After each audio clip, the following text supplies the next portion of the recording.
Oh, I'm muted. I mean, this whole time I'm muted. Okay, all right. So I appreciate you guys. That one actually wasn't YouTube. That one's on me. My computer is Christian Charles. What if you just make a PowerPoint presentation? Thank you. I think you're right there. Um, what happened there is actually my computer is overclocked. I just got a new computer. If you don't know, the reason why I was gone for 2 weeks was because I got a new computer, and I'm kind of building it and figuring out the new settings. Shout out to Corey. He's probably in the chat there. Helped me out a bunch with it. And the computer is overclocked, so I don't know what's going to happen if it shuts down. It's it is what it is. We're gonna figure it out, boys. We're gonna figure it out one thing at a time. Austin says thanks for coming back. Yeah, man, that's what I do for sure. If there's one thing is I'm always coming back. All right, so I think we're good here. Everything all right? Yeah, okay, all right, we're good. All right, so I think we were watching Marvin Jones. Go buy some Jags United shirts. Yeah, you can buy them on the website. Yeah, jagsunited.com. All right, so let's pull up our.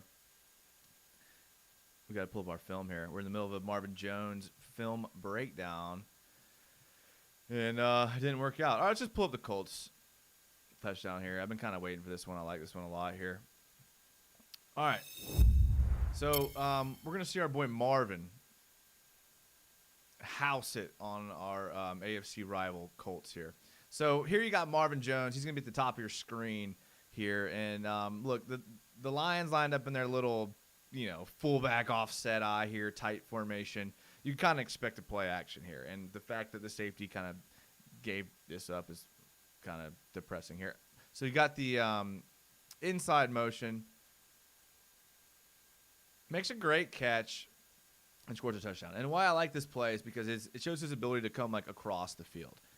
Now, one thing Trevor Lawrence likes to do, if you watch his film in college, if you watch him at Clemson, he likes to kind of hold the ball to a 3 to 5 step drop, and he loves crossing routes. He loves bringing people across the field, the mesh concept, all that stuff. Look, it's great. Usually the NFL, you're playing man. Look, 23 isn't a man, and look, he has no chance. You cannot chase a guy like Marvin Jones all the way across the field. You have no shot. I like his speed.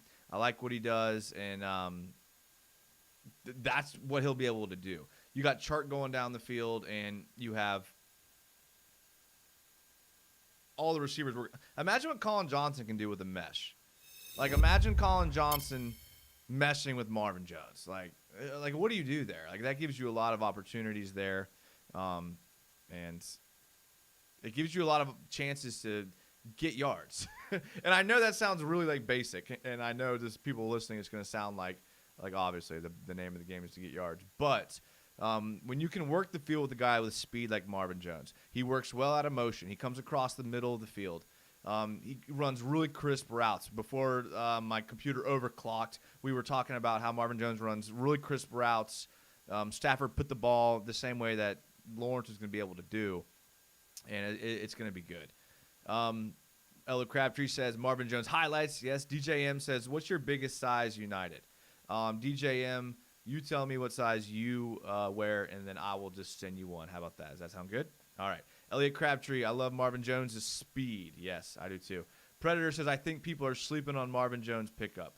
We have a great receiving corps, says Elliot Crabtree. Yeah, I mean, these are all the things that I have been trying to tell people. Marvin Jones is a huge pickup. No one's going to agree with me here, but I think Marvin Jones was a better pickup than Kenny Galladay. I know no one's going to agree with me, but people that have had Marvin Jones on their fantasy team and were forced to watch him game in and game out could kind of see what I'm talking about. Galladay's good, but it's a little inconsistent. And he even had some issues with drops and creating separation. And I mean, he's a deep threat guy, but Marvin Jones gives you deep threat. He gives you wiggle at the line of scrimmage. Just helps you all around. Jason Ortiz says, sorry I'm late, guys. Jason, you don't have to apologize. You did miss some drama of the channel shutting down for a second. Nut Hanger. I can't read that, seriously. Says facts. Elliot Crabtree, I hate it when people sleep on our signings. Yeah, I know. I do too, Elliot, but you can't blame them. I mean, we've had a lot of busts in the last couple of years, so just one of those things where after a while, people start to like cry wolf, and they say there's no way the Jags will be good, but that's not it. Brett E says, I hope we extend Chark soon. Yeah, I mean, he's got to be a priority. Then again, like, what even is a priority anymore? Didn't Urban Meyer said tight end was a priority, and we've seen no movement there. Austin says, I think we'll have some best passing offense in the AFC South. Look, dude, if freaking Deshaun Watson keeps, like, messaging girls inappropriately, then yes, I think you're right. I can't see another team. I mean, Wentz, can't see much out of him. Watson, who knows, Tannehill is what he is, kind of relies on the run game. So I think you're right. I don't know if being the best in the AFC South is really like the loftiest goal, but Elliot Crabtree, there's a reason Urban went Marvin Jones over Galladay. I agree. Who will be our wide receiver one? It'll be Chark. But I think like wide receiver one is kind of like overdone nowadays because you have to have like two wide receivers. If you only have one good wide receiver, you're not going to win any games. DJ M says, for real, I'm a heavy boy 3XL. Dude, I'll get you a 3XL, dude. Are you serious? I got a shirt guy. It's actually a girl, so it'd be a shirt girl, but I thought it'd be more appropriate. All right. Do you want to see what else? Do you want to do one more Marvin Jones? Let's do one more Marvin Jones. I don't want to take away from Marvin Jones here. I'm going to have to combine them anyways, the two videos, because I don't know how to like build a computer apparently. All right. So let's look at this one here. They're playing the Cardinals. This is like actually a two-play sequence, so I don't know how much we're going to be able to get of this, only because they're quick on the draw right now, I just got to say. But look down in distance. 1st and 10, 23-23, 3 minutes left in the game. Marvin Jones is going to make a play that most people don't think Marvin Jones can make. Again, here's his little pre-snap motion that he's like known for. But you can't quite see it yet, but you're going to see. I mean, this is Patrick Peterson, so he's not going up against a slappy. This is like the real deal, one of the best corners in the league, Patrick Peterson. Dude, that explosiveness off the snap is beautiful. Great. I think he runs an out route. Oh, yeah. Out route here. And when this shows the other view of this, the other angle of this, you're going to see what I'm talking about with Marvin Jones. This is what makes him special. Again, explosiveness off the snap. I mean, this is going to be a really, really great outbreak by the wide receiver. And at the same time, this is going to be amazing coverage by Patrick Peterson. You cannot cover this any better than Patrick Peterson is, okay? And what's going to happen is makes the catch. I mean, literally, you cannot cover that any better than Patrick Peterson did. Like, as soon as he saw Marvin Jones, like, drop his hips to make a cut to the out, he does a baseball turn and makes a play on it. Like, you cannot cover it any better. The thing is the old adage is when you're playing DB is you cannot stop a perfect pass and a perfect catch. And that's two parts. You have to have a good throw and a good catch. And the Jaguars have lacked someone who can make a great catch like this and has made someone like and can just – I mean, Patrick Peterson's an elite corner. He is an absolutely elite corner. And when you're down with 3 minutes left in the game, you have got to be able to make a play like this on the best corner in the league. And I wanted to show this because of Patrick Peterson. And, again, they're quick on us today, boys. Y Suarez says, good job, man. Thanks. I hope you're talking to me. Predator says, Friel, dude, went to Pro Bowl without a big arm. Chart going to pop off next year. Yeah, I agree. UCF Jaguar. Jason trying to use Game Pass coaches film going forward. CBS Fox doesn't own that tape, so it doesn't get shut down as easy. See, that's why UCF Jaguar is the GOAT of Jaguars YouTube, because he comes in with some knowledge bombs like that. I will try that going forward. Yeah, I like that. I mean, this is even like screen recorded. This isn't even fresh off the website. Like, the YouTube algorithm is that strong to where I have a screen recorded video, edited, ex post facto, after the fact, and they still. But look, good on YouTube. Good on them. DJM, hey, Jason, can you rank our wide receivers? Is Chark still number one? I think Chark's number one, but not by much.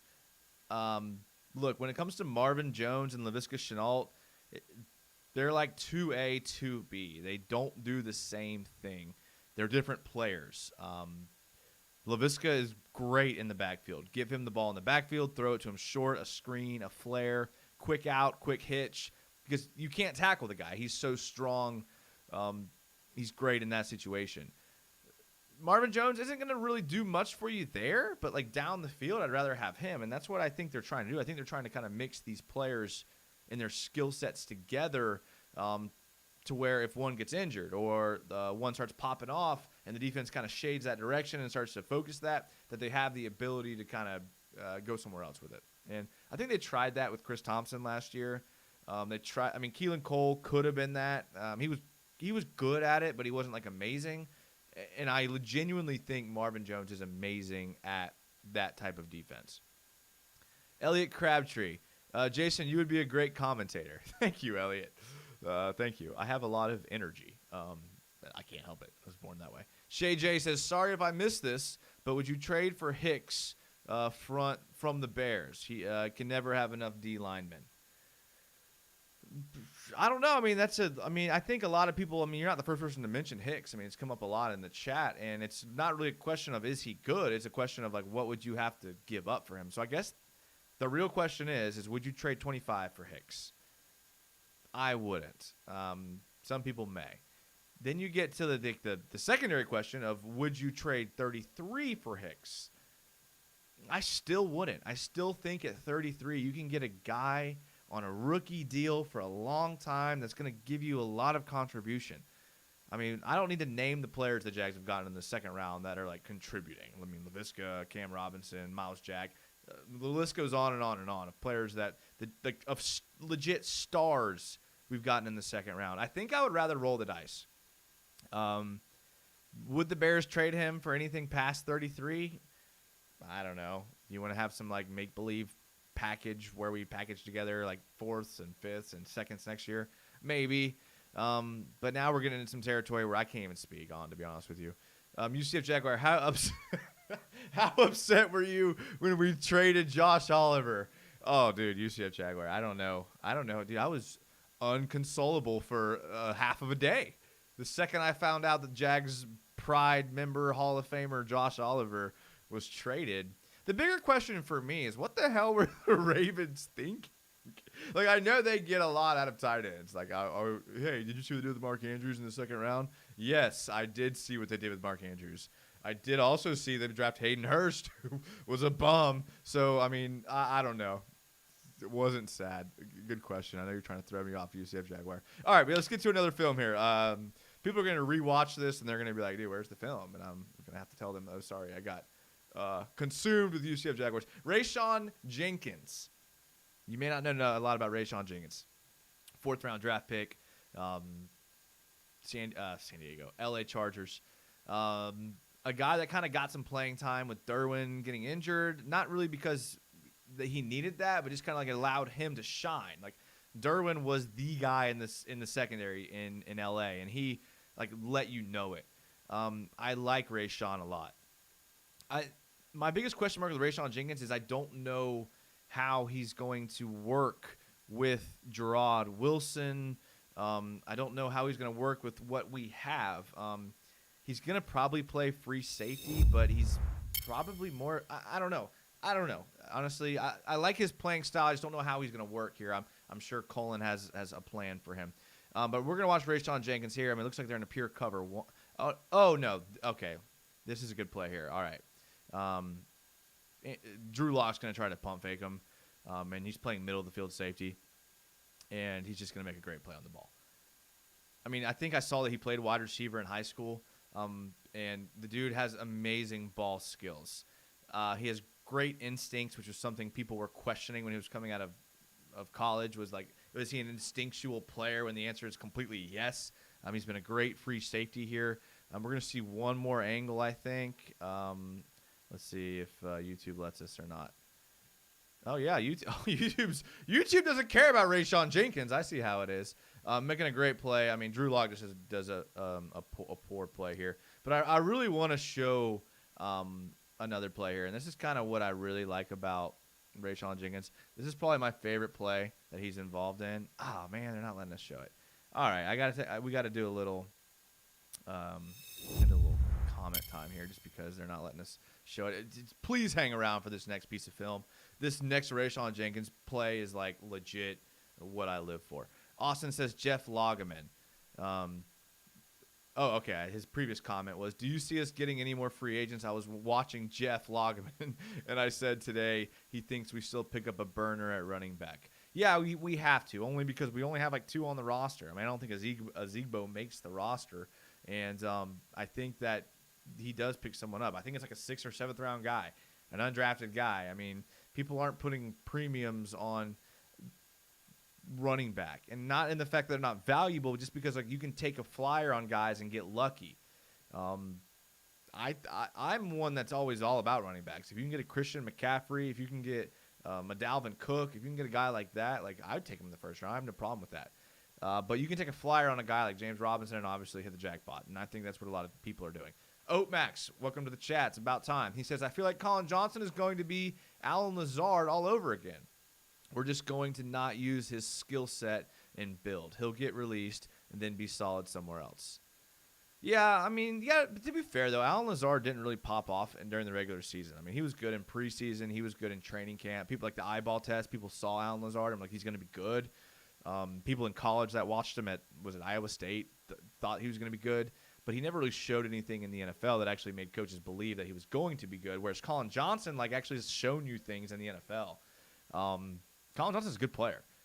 I don't know what his ceiling is because I just don't know what the offense is going to look like next year. I could see the offense taking a major step forward. I could see them taking a minor. Again, it's going to really – Colin Johnson's going to depend on entirely the offense. How many red zone situations are they in? How many third and short situations are they in? Because that's going to dictate how many snaps he plays, in my opinion. Rahul Anand says, I was depressed when we released Lazard. It just hurts to see Lazard and like Mercedes Lewis like tear it up in Green Bay. It's not so much that you were mad about Lazard leaving. It was just like you knew the Jags were just making a bad decision, and that's what kind of hurt you the most. Predator says, I think Colin will definitely be used more if he doesn't amount to much because he wasn't given a chance. I'll be upset. It seems like everyone is like kind of on this Colin Johnson. We need to give him more snaps train, but if there's 3 wide receivers, y'all can tell me this. If there's 3 wide receivers, who do you want out there? You got to have DJ Chark. You obviously have to have Marvin Jones. I mean, you're about to pay both those guys. 3, you have LaVisca, Colin Johnson. They're probably going to bring someone in. Could one of those guys – I mean, I'm a big fan of LaVisca. If you're wanting Colin Johnson to get more snaps, then you're wanting the Jags to go to more 4 wide receiver sets, and typically 4 wide receiver sets don't have a tight end. So what I'm saying is, and this is going to make some people mad, is it's not really realistic for you to be a fan of Colin Johnson and also be a fan of the Jaguars getting a tight end, because at some point you're going to have to pick between one of those guys being on the field. Well, Jason, I want Colin Johnson to play 50% of the snaps, and I want the tight end to play the other 50%. Okay, well then Colin Johnson's not getting a fair shot at wide receiver. Getting 50% of the snaps, I mean, what is that, 600 snaps on offense? That's not a fair amount. So are you Colin Johnson, or do you want the Jags to get a tight end? Because if you're Urban Meyer and you're looking at your receivers and you're like, okay, I like Colin Johnson, I want to get him on the field 60 to 7% of the time, then you have no need for a receiving tight end. You have a need for a blocking tight end, like James O'Shaughnessy, but you don't have a need. I mean, food for thought. Food for thought. All right. I want to get to your comments, but I really, really want to show this Rayshawn Jenkins highlight. I've been really wanting to show this. When I was watching film, I watched all his snaps. This was the one that I was like, all right, dude, this dude's built for Jacksonville. All right. So you're going to see Rayshawn Jenkins, wearing number 23. I mean, first of all, if you wear number 23, goated, in my opinion. He's going to be following the tight end, basically playing this like H-back, tight end, fullback, man situation. It is 45-0. Like, we can't ignore the fact that the score is 45-0. But what we're going to see out of Rayshawn Jenkins circumvents the down and distance. And I'm the last one to say that typically. All right, so 23 right here. He's going to get engaged in a block here by a tackle. Not like a fullback, but he's engaged with a tackle.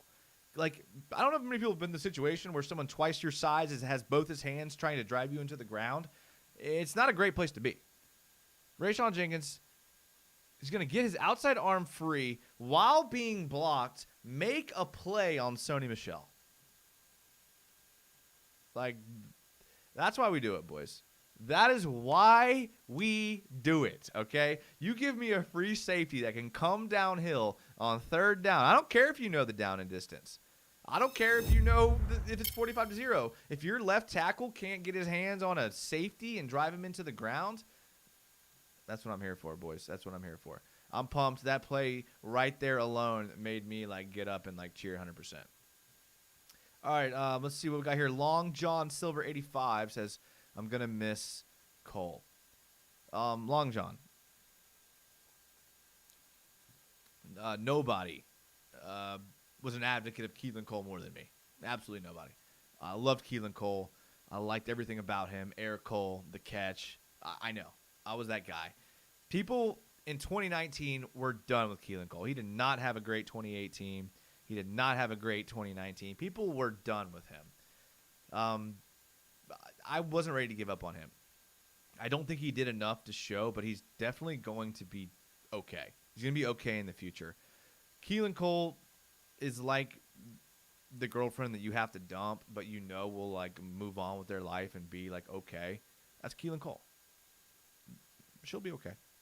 Moon Illusion says some Ravens fan thinks Oliver's the next Waller. But I think y'all are really trying to just jerk my chain about Josh Oliver. And Moon Illusions, I am not going to take the bait. Will Likens says, what if we trade Minshew and a couple of picks for Ertz?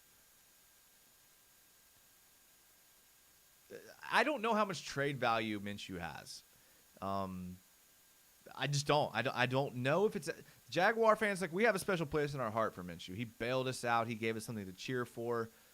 I just think there's a chance that Jags fans slightly have a higher evaluation of Gardner Minshew than the rest of the league. If you've ever seen the show Shark Tank, when the people go in there and they give their evaluation to the Sharks, they always think that their company is worth like 10 times what it's actually worth. When in reality, the Sharks, who are there like with skin in the game, aren't evaluating it the same way. I fear that Gardner Minshew is a business and we're the people trying to sell it to the Sharks, if that makes any sense.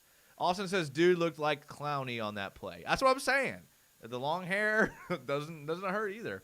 Nut Hanger says, LOL. Thank you, Nut Hanger. I'm glad I can make someone laugh tonight. Tony P, do you think Sammy Watkins could blend in with our... Honestly, dude, I couldn't tell you a single thing about Sammy Watkins. What has he even been doing? I don't know. I have no clue. Ace sharpshooter. Just didn't have a consistent quarterback play. Talking about Sammy Watkins. Okay. Predator says, dude, I'm honestly surprised they even knew who he was. Why would you want to invest in an injury-prone guy that hasn't done anything? Honestly, that was the thing that stood out to me the most as well, Predator.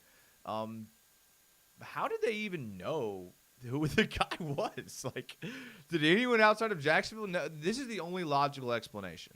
Whoever the scout was at Baltimore right now had some sort of high grade on Oliver coming out. Maybe it's the same scout that was in Jacksonville. There's no telling.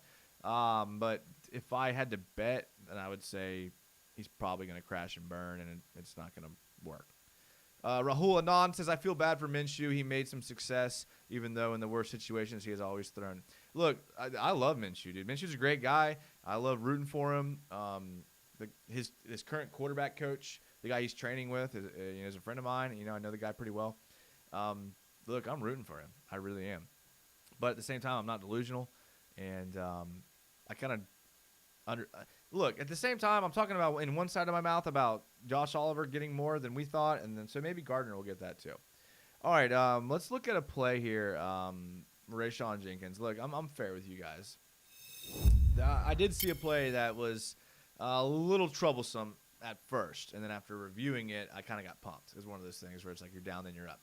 We're going to take a look at this. This is against the Chargers. And early in the game, week 11 or 12, I think, and we're going to see Josh Allen kind of try to deliver a ball downfield. I mean, that's a great throwing motion, I just got to say. We're going to get a pass interference call on Stephon Diggs in the end zone. And at first, I was like, Rayshawn, you cannot be costing us those types of yards. You can't be, I know Stephon Diggs is a good receiver. But, dude, you can't be doing that. And if you're going to do that in Jacksonville, we're going to have to defend on the goal line, which I'm not happy about. But then upon further review, this is like 99% good defense. He got a little caught up into the body. He was just trying to make up the ground here, but in a perfect – I mean, I don't know, man. I've seen that not called. I've seen that called. It depends on the ref. Hits him in the back of the helmet, but he's, like, technically looking back at the ball, so I don't know. Does that worry you guys, or am I just like a worry wart? I'm sure – I mean, I'm just so sick of seeing penalties nowadays. I just can't handle it anymore. Kev B, if Watkins can't shine with Mahomes, then what? Yeah, that's true. That's true. Elliot Crabtree, Gardner Minshew was a disappointment to the Jags for the 2020 season. I mean, I think that's fair, and I think you have every right to think that, and I wouldn't even argue that. But I would just urge you to consider, like, did he have enough around him to be decent? And I know, like, oh, good quarterbacks elevate the team around them. Okay, I think you're right. But, man, he was really dealt a pretty bad hand last year. And I could 100% see him getting a chance with a team. If Gardner was playing on the Cowboys, would he be viewed the same way? Like, if he had the supporting staff that he had in Dallas, would he be viewed in the national media the same way? Like, that's just kind of a little thought experiment for you guys. Put Gardner Minshew on Dallas, putting him in that starting offense. How is he viewed nationally? Something to think about. Because he pretty much rose to stardom in Jacksonville with a bad team and, like, no wins. Food for thought. Gabriel Cheney says, the sound is very low. I have my phone turned up to the mats. I could barely hear you still. Gabriel, I'm still figuring it out. I'm hoping by the next couple of videos it's locked in. Jesus is king. That's pass interference. Okay. It is. I agree 100%. It was close, though. It was close. You got to admit it was close.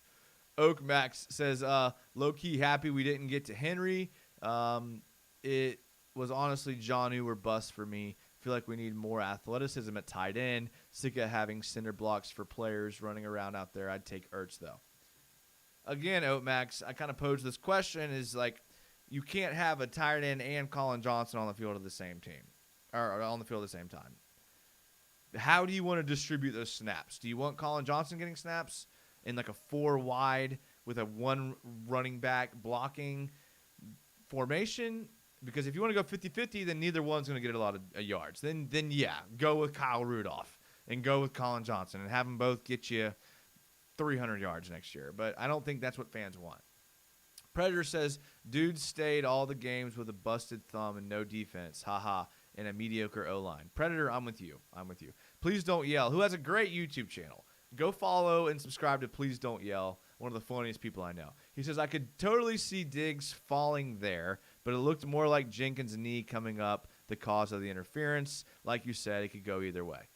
Yeah, that's true. I mean, I like that he's there. I mean, I like that he looked back for the ball. I mean, when you're coaching DBs, like, one of the things you teach them is, like, to look back for the ball so you don't get called. Predator says, yeah, Dallas gets a lot of hate. Yeah, they do. Tony P says, Minshew might shine in Denver. Okay. He shined in the city of Denver when he led the comeback against the Broncos. I was at that game. It was amazing. Illusion says, I could totally see Colin Johnson going off next year. Yeah, me too. Rahul says, we're probably gunning for Pat Freiermuth. Maybe. Elliot Crabtree says, I heard from Ian Rappaport saying Minshew might go to the Bears for Nick Foles. That's a joke, Elliot. Don't even bring the Nick Foles trade rumors here. Jesus is king. $5 donation, dude. You guys are legit the best. You are the best on earth. I cannot believe it. I love the Jags community. I really do. What's your thoughts on the D-line? Are we good there? Okay, that's a tricky question, Jesus is king. And here's why it's tricky. What's your definition of D-line? Because I'm pretty sure we're going to switch to a 3-4 next year, and that's a nose tackle and 2 big ends. And if we're a nose tackle and 2 big ends, I think we're okay. Like, I think we're fine with who we have now. If we pull up the Jags roster and we look at them, like, actually, like, on paper, and that's what I want to do, because I think that if you see on paper we're okay. And I know on paper is not the reality of it. But if we look at who we have here, I mean, we're looking at Taven Bryan, which I know he is what he is. We just re-signed Dawon Smoot. We're not talking about Allen and Chazon right now. They're ends. They're not working. Devon Hamilton. People are huge on Devon Hamilton. So if off the cuff we take Taven Bryan and we take Devon Hamilton as rotational players, like, we're doing okay, I would say. I think we're okay there. Doug Costin kind of showed out a little bit at the end of the year last year. Looks like they haven't updated the official roster yet because we're obviously missing some guys here. But if we look at the guys that are just going to be strictly rotational players, we're not doing bad. We're really not. What we're going to do at the tackle position, if we move to that nose tackle, I mean, now we need someone that can kind of, like, not get pushed off the ball. We need someone that can, like, hold the line of scrimmage, not get moved backwards. Again, like, Dawon Smoot does pretty good there. Jahan Ward, a guy that we signed, I think he's like a rundown guy. Like, I think he's just on, like, specifically rundowns, and I don't think he's specifically good at getting after the passer. But we're definitely going to have to make a move. I know a lot of people want Christian Barmore from Alabama in the top of the first round, and I'd be cool with that. I don't know. I could see, and this is me being real with you, and I've been on for a while, so I'll probably pop off here in a minute. But I could see the Jags making a splash at D-line in 2022. There's some guys that are going to be available. You look at some guys that got franchise tags this year. I mean, look at this. Like, I just want you guys to see here the 2022 free agents. It's kind of a nasty group here. Oh, site can't be loaded. Maybe I should pay my cable bill. Just kidding. All right, let's see here. Let's look at just D tackle here. Look at this D line. I don't think Campbell's a guy that's going to really be giving you anything here. Jason Pierre-Paul going to be 34. Sheldon Richardson is going to be kind of old. Veron Butler, a guy that could be available. Looking at some of these younger guys, Solomon Thomas, there's no telling what's going to happen with his contract. There's just a bunch of guys that, like, you don't know. Like, they're coming up. Vita Vey, Davenport, Jefferson, and Josh Allen. I know a lot of these guys are getting, like, oh, look at Taven Bryan on here.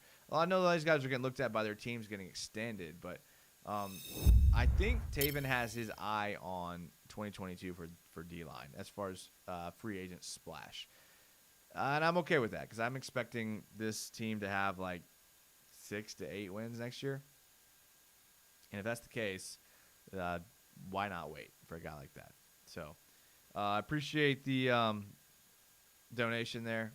You guys are the best. Look, I'm gonna wrap it up there. We'll do another show in a couple days. We're doing these more often now. I told you I got a new computer. I got to figure out how to, like, not overclock it. I do some stuff on, like, Twitch too. I'm not gonna tell you guys about that. That's my little side hustle. All right.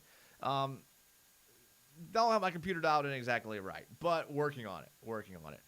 I cannot thank you guys enough for being here, dude. This is amazing. I love doing this. I'm gonna try to, or I'm definitely going to, like, blend the two videos, and so that, like, this whole video is one. That's my bad. We actually ducked YouTube tonight, so shout out to you guys for being patient with me. You know me, dude. I would just rifle through the film if we didn't get those copy strike warnings. I'm gonna check out UCF's recommendation. Appreciate him being here. Appreciate you guys all being here, dude. All you guys that are here in every chat, dude. I can't thank you guys enough. Man, love doing it. I love you guys. Those of you guys that donated, you guys are awesome, man. You seriously are. We're gonna be here a lot. It's a good time. I always love it. We'll see you in a couple days. I'm working on getting some people on too, just to have some, like, kind of back and forth conversation with some people, just because my voice gets, like, tired. Like, I talk really loud, and I haven't taken enough refreshing sips here. So, look, love you guys. Thank you guys so much. If you haven't followed our Twitter yet, go and follow our Twitter. If you haven't subscribed to the YouTube channel, get out of here, dude. Go subscribe to the YouTube channel. Look, go buy a shirt on the website, and we'll be here in a couple days. And, like, as always,